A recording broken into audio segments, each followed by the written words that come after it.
Ramesh ji, welcome again. Warm welcome to the BCI program of Thank you. Explore ID Aspirant Mindset. It's an initiative of a Board Connect India Private Limited to create a visibility to their members through podcast, and where a member can explore themselves in the context of role and responsibility of independent director through question and answer session, right? Yeah. So, with a start, you can give your professional introduction along with some family background, which will help audience to understand you better, right? Yeah, please. Sure. Yeah. Thank you so much, Manoj, sir, for inviting me for this dialogue. I'm very excited to have those questions shoot out to me, and will be able to share my experience. Hi, about myself. My name is Ramesh Patnaik. I belong to Pune, India, Maharashtra, and I'm having industry experience close to 18 years now with a professional background of handling multi-million dollar projects across globes. Worked with companies like Tata's, L&T, Symphony Telica, Tana, and mostly my background into manufacturing and automotive sector. Now, past few years, I have inclined myself to a digital transformation, a kind of a leadership and strategic role. I am back with a Master of Computer Application certificate degree, I can say that, and backed with also an IIM Indore, executive program certificate with me. Currently pursuing my PhD along Yeah, with my independent directorship. So I live in Pune with my mom, my wife, and two beautiful kids. I basically belongs to Odisha. that's good. It sounds good, Ramesh. Thank So you. moving ahead, the next question is, what inspired you to become an independent director? Great questions. I think that's where I belong to. First and foremost is what I am looking for is a transparency and accountability should come from other person other than the board directors inside the organization. So that's where I have been inclined to these positions and being backed up with a lot of experience about project programs and handling multiple strategic roles. The primary focus is to uh, contribute towards transparency and accountability to the business environment, and that's what an independent director can able to contribute and obviously make some positive impact. And that's saying so that not to forget about governance, effective governance, which an independent director can bring into the board. And that's what during my entire career. And when I started learning about these positions, nowadays many established organizations are looking for. So that inspired me saying that why can't I become an independent director and being a part of strategic, goals and derive the business success for the organizations. Yeah. So always it is inspiration is matter, you know, when we True. start some new assignment. And as an independent director, you should be provide unbiased this thing work Yes. culture. Right? So that's with this we'll just move forward. And Rameshji, can you elaborate how you can, as an independent director, help organization with your expertise in leading to digital transformation initiative? Because nowadays the digital era is going on, so initiative across the various functions and digitalization is there. So can you elaborate on this? True. Yeah, that's an interesting questions, Manoj. Here. In fact, as you mentioned, rightly mentioned, this is now a digital era. If you are not catching the bus, you're falling behind. You left behind, kind of thing. So, with my background and expertise with digital transformation and era, as I mentioned, that few years, I have been strategically leading a lot of projects on digital, transformations. Where I can say that my expertise more into cross-functional collaborations. When I say cross-functional collaboration, is like you have a digital. challenge in front of you, or you have a problem to solve, and you are aligned to bring in those digital aspirations or digital capabilities. But how can you bring this functional collaboration between various departments or business units that they can able to contribute in this digital initiatives? So that is one where I can contribute. I have worked with many cross functional teams, starting from manufacturing, like starting from plant manager to the CEO, CFO level. Everybody has a role to play. Second, I am very enthusiastic about risk and cyber security. When you talk about digital era, obviously there is a risk and cyber, security, data privacy, regulatory compliance. You name it. All those risks have been involved. So that also in prospect where I can contribute as an independent director. I can lead that in a visionary way, like what kind of policies you can apply when you're applying, adopting a digital transformation, what kind of compliance you have to obey out, what kind of cyber security policies, laws you can, or policies, internal things you can form it. Second, I can talk about a big milestone in this digital transformation is change management, or we can say it as a cultural transformation. Many people are not open to change, right? It. I mean, if I'm very steady, if I'm good with something which is smoothly flowing, I don't want to bring in change. I just want to flow in that way only. So that is a big thing nowadays. I can able to contribute when you say cultural, diversity or cultural transformations we are bringing as a digital first mindset. What you can say that ChatGPT, you name it. 2 years back, if you come back to anyone say that, hey, you can do with this ChatGPT, people will laugh at you saying that no, no, we don't want to use it. But nowadays, everybody is, kind of inclined towards a digital way of working and style. And that's how also one example I want to quote it here. You say that the style of, I think, Microsoft has introduced very quickly the adoption of ChatGPT by acquiring ChatGPT OpenAI company. So that also says that how as an independent director you can bring in value, and how you can transform those change in our culture in into your people to adopt, either through some training programs or upskilling your employees or promoting some kind of a strategy to adopt this change. And the final one where I can put in my expertise is continuous innovation, because this is not an end. Digital transformation is not an end. And how continuously keep on innovating, how, what do you have a roadmap, innovation roadmap with you? So as an independent director, I can bring in these viewpoints to the board, and strategically we can place it along with that my expertise in this industry.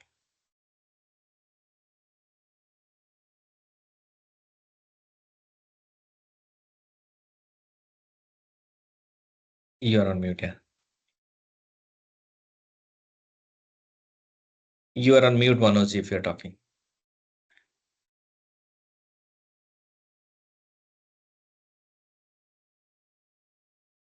You are on mute if you're talking. Yeah, I'm sorry. You know, So, okay. So, after the understanding digitalization or digital transformation, we move to the corporate governance part, right? So, as per your understanding, why corporate governance is important for the listed company? So, can you put some your light on that? Yeah. very interesting and very critical question at the moment for an independent director, aspirant kind of thing. This all about governance. I mean, independent director is also been appointed, and kind of laid an helping hand to the board of directors. It's all about governance, how good you are at defining the relationship between the stakeholders, your management, your board of directors, other investor kind of thing. But while doing so, you brought up a very nice point, is that how critical or how important is corporate governance, in crucial. I find couple of points where it is very crucial. First and foremost, definitely is a trust and transparency kind of a factor, because unless until you have an independent director, which is a kind of a very neutral to all those things. So you are bringing in all transparency in your financial reporting, let's say your decision making, your operational and strategy process, and ensure that you are very transparent and trustworthy in your operative way for your investor to be shown case, or for your directors, or for your chairmans. Second is you are mitigating a risk and implementing by implementing this governance and putting forward the compliances in forward. For example, so if you're identifying or if you're including a regulatory compliance for your organizations, okay, and for any financial liability or any cybersecurity threat or any other policies. Now, for a listed companies, it is mandatory to obey certain kind of a compliances, and to pass on those things to their stakeholders, to their employees, to their customers, and that's what is corporate governance in this way. I find it very crucial at the moment. And next is sustainable growth. How you can bring in a sustainable growth by a strong governance focus organization, and listed company have that for sure. Everybody does have now a sustainable growth policies where you always have market competitions, or you always have challenging factors we are seeing in this COVID era, but still corporate listed companies have their sustainable growth factored, where this corporate governance is playing a big role, and that's what also attracting the investor and customer to your companies. As long as you have a good corporate governance practices, you bring in those transparency, you bring in those trust, you mitigate your risk, you have a sustainable growth. You imply all your compliances, your local laws or any international laws, and finally you are accountable for all this to be governed and implemented successfully. So that's where I felt a good corporate governance is very essential or fundamental for a listing company to ensure all those compliances and accountability is in place, along with your obviously ethics and other internal governance framework aligning to your vision and mission. That's my take. Yeah. So, yeah, I understood the corporate governance part. To sum up, the corporate governance is a system of, we can say, the rules, practices, and process, right? And True. by which the company is, we are directed and controlled, we can say, right? I told So here, yes. very important point is to be highlighted is a uh, you have to, as an independent director, is the ensuring the interest of the all stakeholder, and especially you have to focus more on a minority stakeholder. So that is the very True. important aspect as Yes. well. Agree. So moving forward, uh, again, the cybersecurity, as you have explained when you are explaining the digital transformation. So there is a cybersecurity governance when you work as a director. So not the simple cybersecurity concern, but it's a cybersecurity governance. So can you explain something about the cybersecurity governance as per your understanding? Yeah. Yes, absolutely. That's a beautiful questions. And nowadays, as I mentioned, everybody needs a cyber security governance for sure.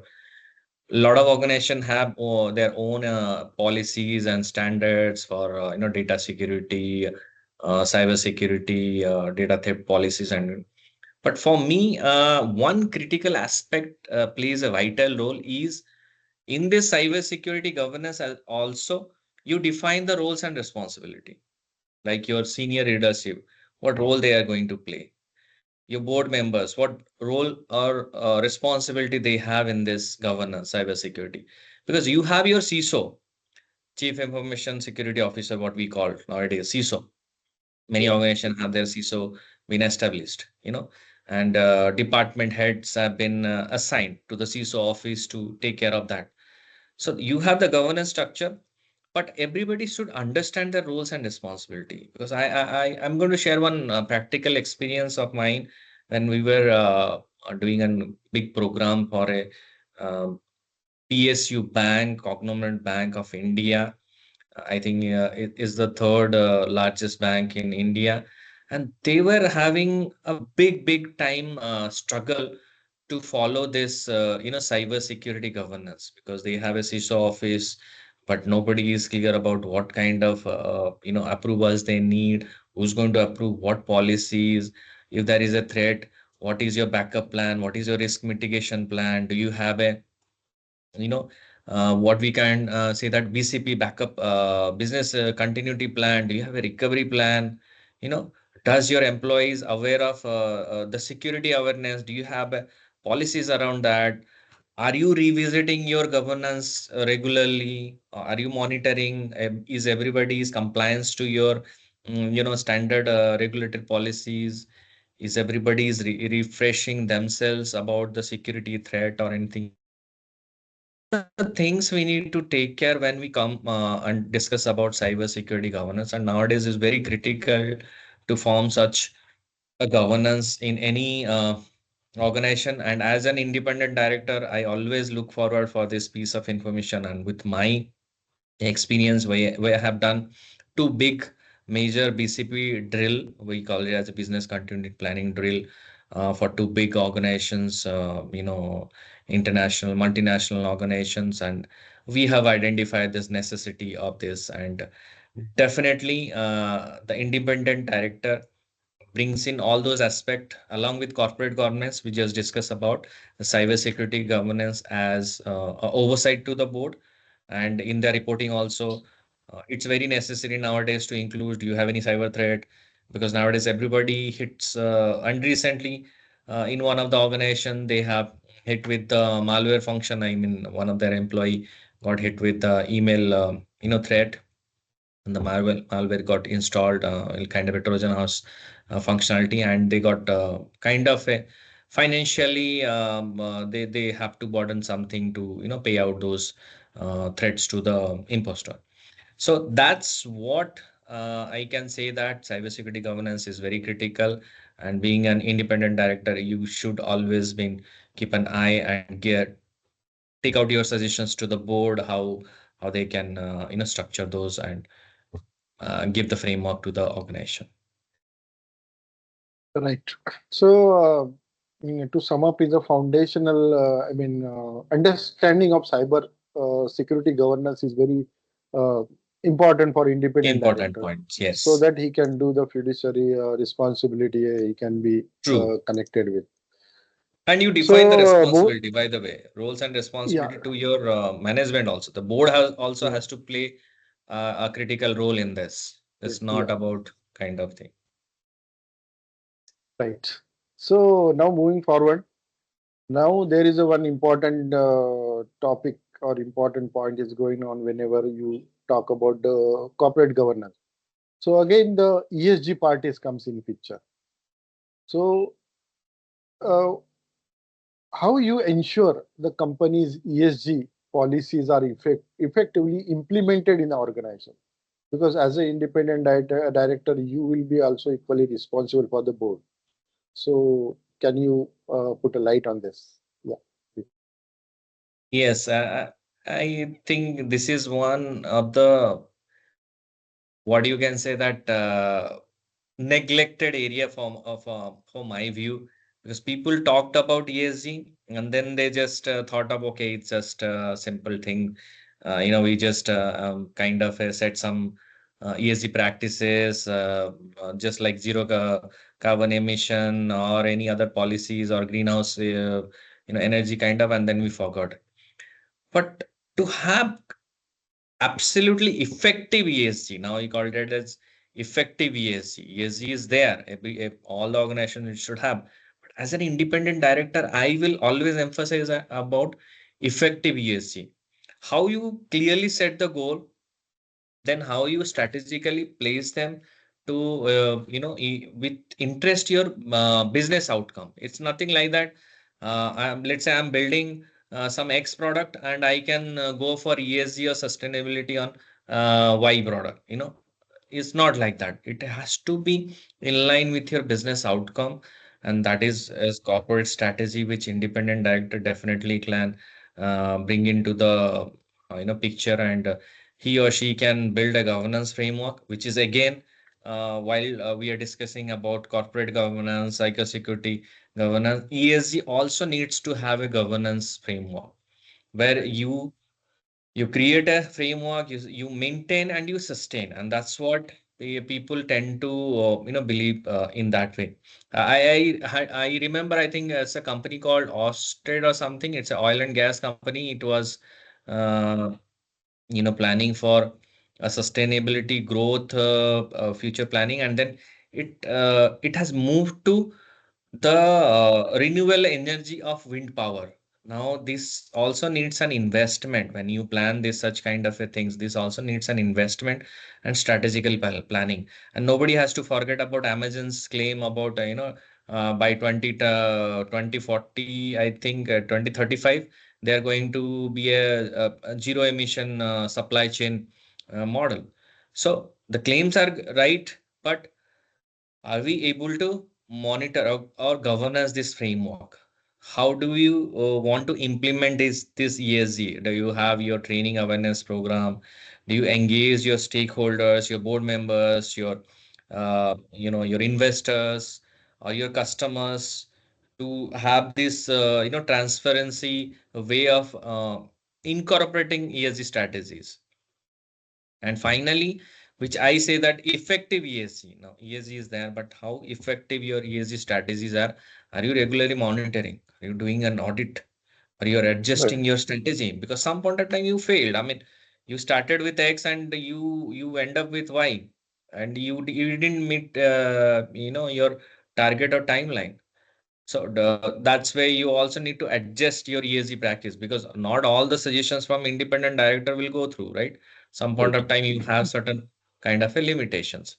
So that's what I always suggest in when you brought up this ESG topic. I always prefer is that effective ESG, how you can bring in those regular monitoring, audit, update your ESG policies, frequently visit them, form a governance policy framework, just like your corporate and cyber security, and then obviously you will be able to find this ESG effective. And yeah, that's what I would take as independent director to ensure the policies are effectively implemented.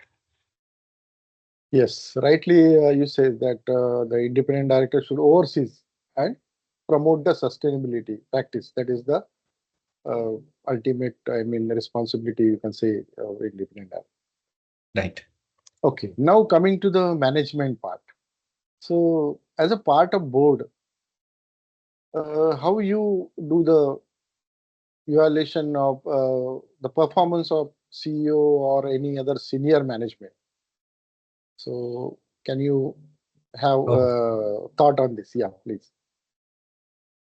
yeah, I think very nice questions, because CEO evaluates performance of the employees, but who will evaluate CEO and senior manager, right? So that is what I think rightly. Very nice questions, Manojji. Say that the independent director has. Uh, I think that is one of the interest when which kind of interest me to do this independent director ship, is who is going to monitor CEOs and leadership and top management. Now, first and foremost, obviously, everybody will have KPIs, the measurable objectives. For them, also the same thing. For CEO, also have the same target. CEO also have same objectives towards like financials, what are their growths, strategy, what are their operation efficiencies, industry benchmark, where do you want to take the brand value of the company. Second aspect, I will evaluate them in financial way. How do they like to, what are their growth, revenue growth, profitability, ROI, cash flows, ratios, and obviously operational performance. How do they manage the entire, organization things, or what are their strategic vision, and how do they execute this? Now, when I say that execute all this uh, vision and operational performance, it always comes with people management skill, leadership with people management skill, whether they are getting 360 degree feedback, because nowadays in organizations we always tend to have 360-degree feedback. If I'm doing great, if my boss is giving me feedback, if my subordinates giving my feedback, if my peer colleagues are giving me feedback, so this is way also whether they are getting their feedbacks, whether they are collecting those feedbacks, whether they're doing the senior management quality check, which I said the term quality check of senior management, whether they're getting a right people at the right place. So whether the CEO got a right team, okay, and how do they uh, cultivate the leadership culture, whether they have a succession plan of their senior leadership, which is going to be retired, or which is going to be they're expecting some other aspirations. Whether they are promoting a positive work culture, managing the talent effectively, attrition rate. Again, we have to give the ratings on that. Do you have a more attrition rate, or the top talents are getting retained?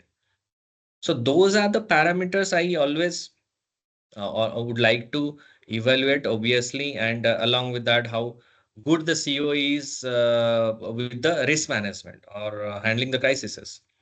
If you have a situation like uh, this COVID, how does the CEO will if he react, or you have a tough competency, how the CEO will react?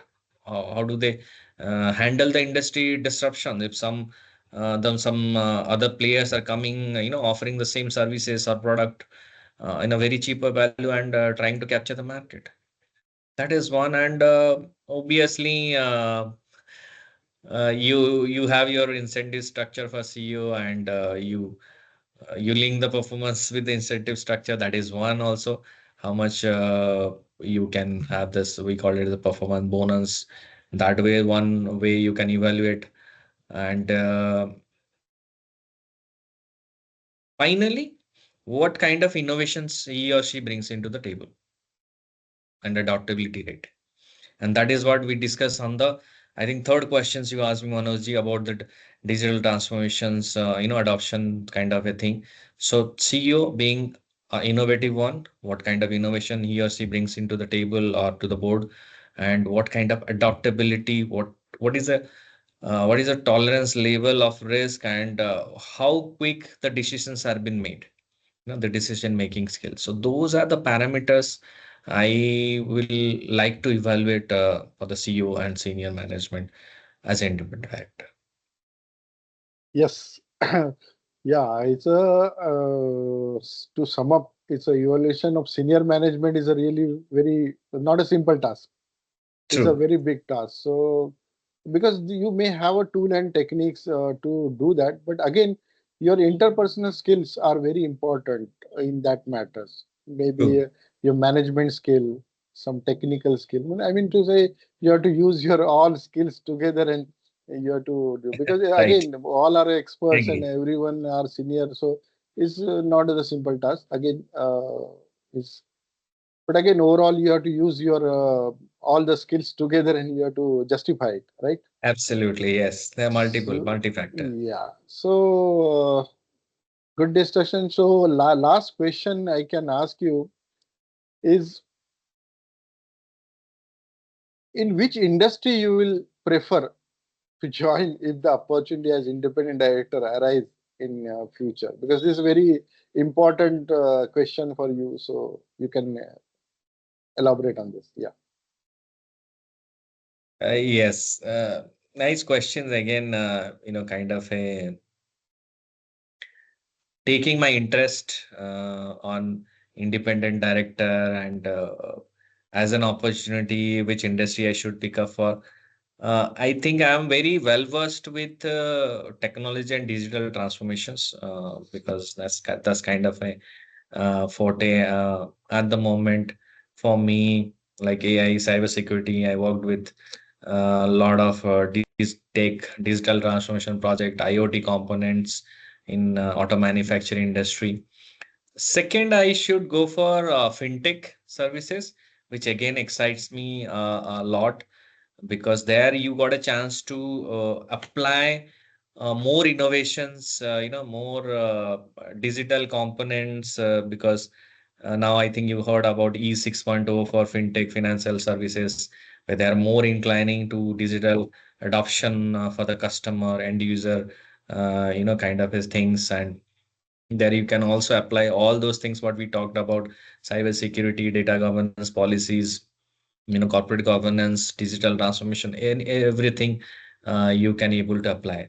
So those two areas, and not to forget supply chain and logistics, which has a very big kind of a future in digital component, which is coming up in the era. We have seen blockchain adoption coming into supply chain. We have already seen the adoption of digital components, AI, robotics, RPA solutions into it. So I could strategically support these three industries with my expertise and with my vision and support as an independent director, with obviously the transparency, governance, and we talked about. Great, great.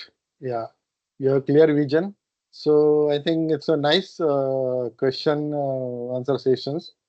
So Thank I you. think our discussion is very insightful, and I'm sure the audience will understand your views on the independent director role, responsibility, and your vision about joining any organization as an independent director. So Sure. I think we can conclude. And thanks Thank you. for your time and Thank you with so much, BCI. Manish, Yeah, for inviting me. and Yes. best of luck. Yeah, Thank you thank you, so much, thank you, Manoj. thank you, Happy. thank Good you. night. Good night.